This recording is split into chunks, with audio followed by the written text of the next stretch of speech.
Alright, today I'm gonna work on seasoning my 14.5 inch Weber Smokey Mountain, which I got a couple weeks ago.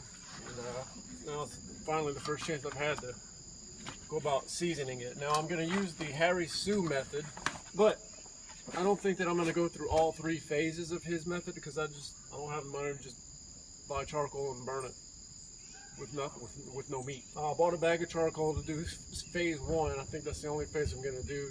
I'm going to run it hot, as hot as I can get it until the charcoal burns out, and that'll cook off anything inside from manufacturing or whatever. I don't know. So the first thing we got to do is take the water pan out and wrap it with foil.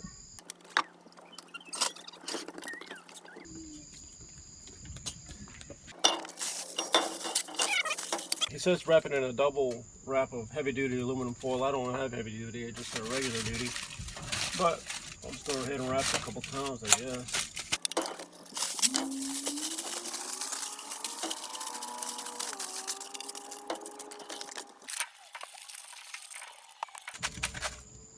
I don't know if that's good enough, but it's good enough for me.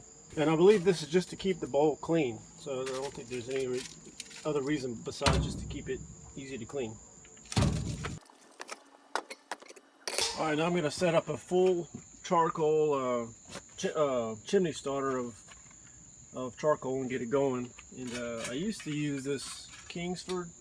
Got this one a couple years ago, and it just did not work well. I ended up drilling some holes in the side for better airflow. It took forever to get the charcoal going, so upgraded to this Weber, which my father-in-law has one like this, and it worked so much better. And I've got these starter cubes, the Weber brand, so I'm going to use a couple of these. I'm going to see how good 2 does. If I can get down to 1, that'd be better. There's 24 of them in a pack, and if I can get down to using just 1, that'd be 24 lights, and it should last me a good while. So I'm going to place 2 of those right there to get them ready.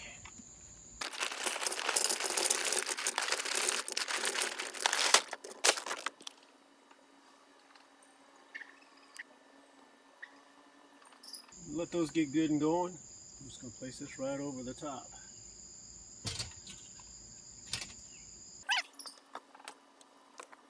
Alright, it's been about 20 minutes, and it's finally the smoke has died down and the flames are coming out of the top, so it's going good. So I'll come back to you whenever the coals are ready to pour into the charcoal chamber.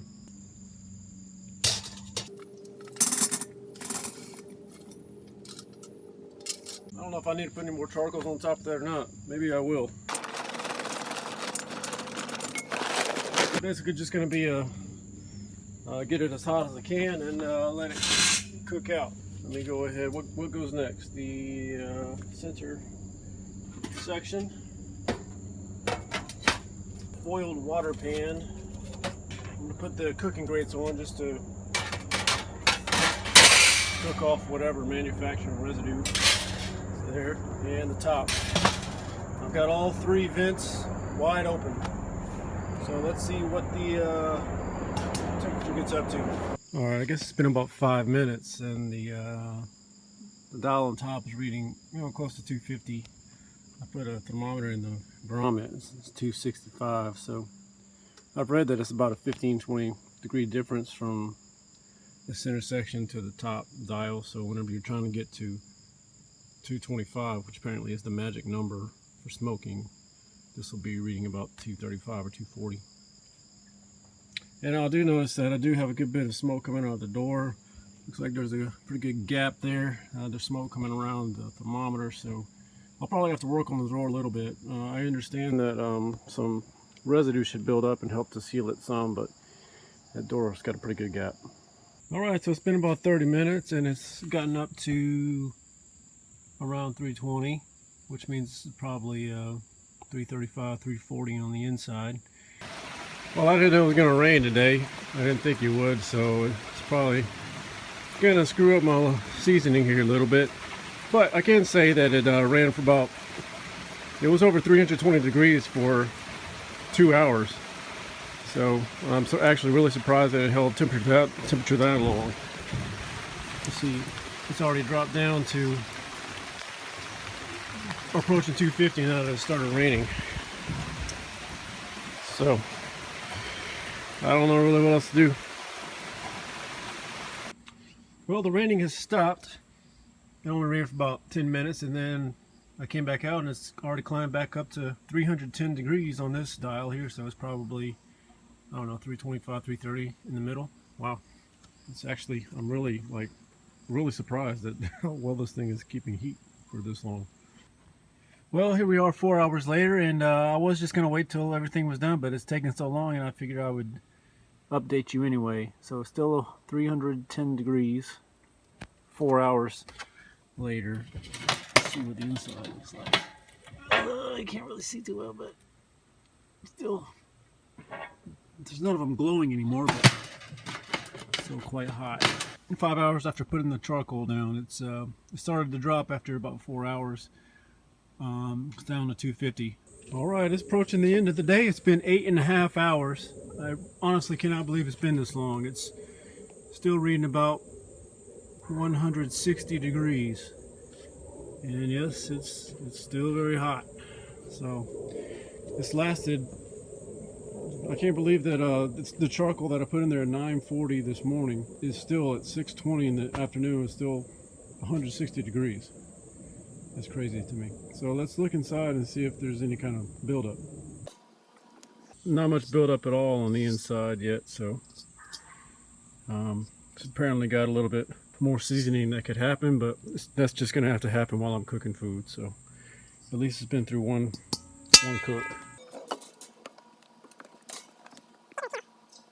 It doesn't feel oily anymore like when I first opened the box, but whatever. Guess it's okay. So of course the water pan has some residue on it, but that's why the aluminum foil's on there, so we can just take it off and rewrap it. Let's go look at the inside. Yep, charcoals are all ashed over and they're still pretty hot. I just need to let it cool down. And the door looks pretty gunked up too, so alright. Well, what can I say? Like I've already mentioned before, I'm blown away. I had no idea it would stay hot this long, especially with all the vents open. Usually when I cook on the kettle, and if I leave all the vents all the way open when I'm done, the charcoal, just burns down to ash pretty quickly. And it seems like 2 or 3 hours it's cold. But this has been going 8.5 hours, so it's still hot. So I give it a thumbs up, but that does not mean much because I have no idea what I'm doing and I'm a novice. So anyway, I'm ready to cook now. So, but this took a long time. So I said that I was going to do Harry Sue's method at the beginning, but I guess in the end I really didn't. I just did phase 1.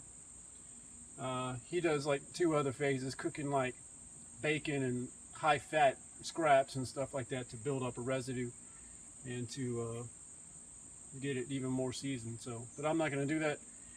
This is as far as I'm going to go. Thanks for watching. I'm sure I'll put some more cooking videos out at some point. So subscribe please, and I'll see you next time.